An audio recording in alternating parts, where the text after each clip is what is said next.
Olá! Começando mais um Falando de Saúde. O nosso convidado especial hoje é o Dr. Eduardo Ferreira.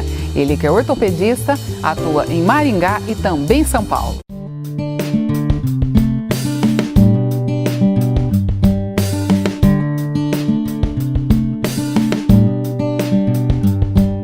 Olá, Dr. Eduardo Ferreira, como vai? Olá. Satisfação imensa tê-lo aqui no Falando de Saúde. Seja bem-vindo, doutor. Satisfação é toda minha. Doutor, então nós vamos falar sobre lesões meniscais. Que nome chique, né? Que nome chique.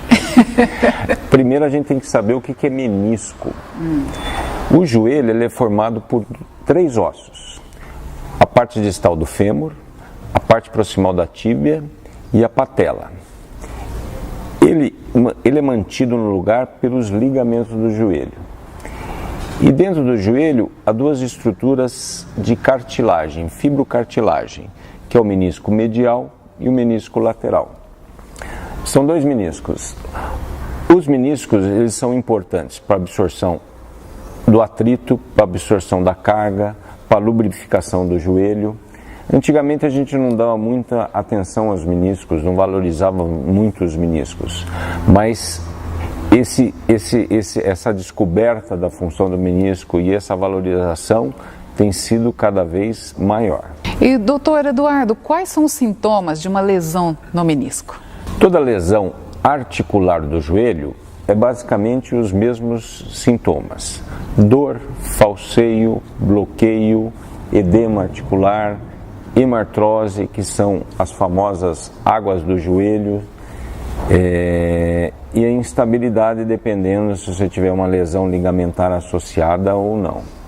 Tem uma idade, doutor, do paciente que isso acomete mais o paciente ou em todas as idades isso pode acontecer? Em todas as idades ocorre lesão do menisco, mas o que varia é o grau, é o tipo de lesão. A partir dos 35, 40 anos, há uma diminuição da quantidade de água. O menisco é formado por cartilagem. Cartilagem tem ácido hialurônico, e ácido hialurônico, uma parte grande, ácido hialurônico é uma proteína.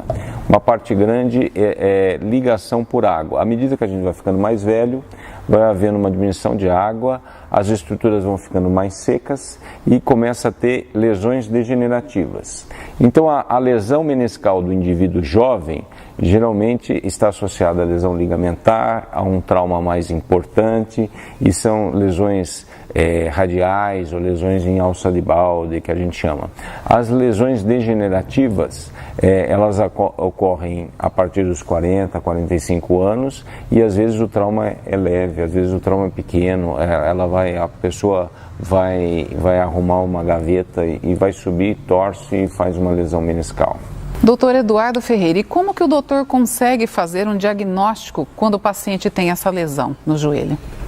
A lesão meniscal, o diagnóstico é primeiro, o paciente tem a história, ele conta como que foi o trauma, e daí você vai ver o trauma de acordo com a idade, você vai pensar numa lesão degenerativa, uma lesão traumática. O exame físico, algumas manobras em que você consegue definir o tipo de lesão, não o tipo de lesão, mas se há uma suspeita de lesão e se é uma lesão associada. A partir daí nós vamos para exames auxiliares, né?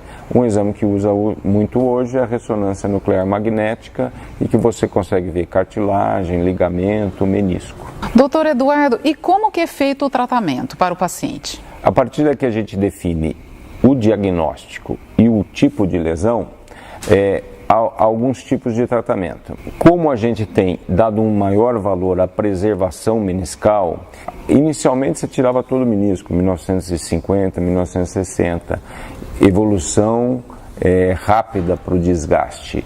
Depois iniciou a artroscopia, foi a retirada de lesões mínimas, quantidade mínima, quanto menos menisco você tirava a parte lesada, que chamava menissectomia, e ultimamente a gente tem tentado suturar todos os meniscos.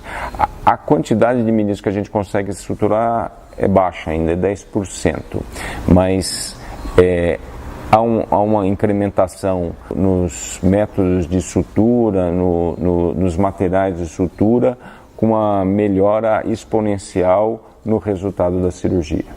Doutor Eduardo, e quanto tempo esse paciente leva para a recuperação? Com esses métodos novos, tem evoluído muito e tem melhorado muito a recuperação. Uma cirurgia, uma minissectomia parcial, em 1 semana, 10 dias, ele já voltou à atividade normal de trabalho. É muito rápido, então, que bom, né, doutor? É rápido. Que bom. Doutor Eduardo Ferreira, muito obrigada pela sua participação aqui no Falando de Saúde, né? Que em breve nós tenhamos essa rica oportunidade da sua presença aqui novamente. Eu que agradeço. E a vocês que nos acompanharam em mais esse Falando de Saúde, obrigada pela companhia e até o próximo.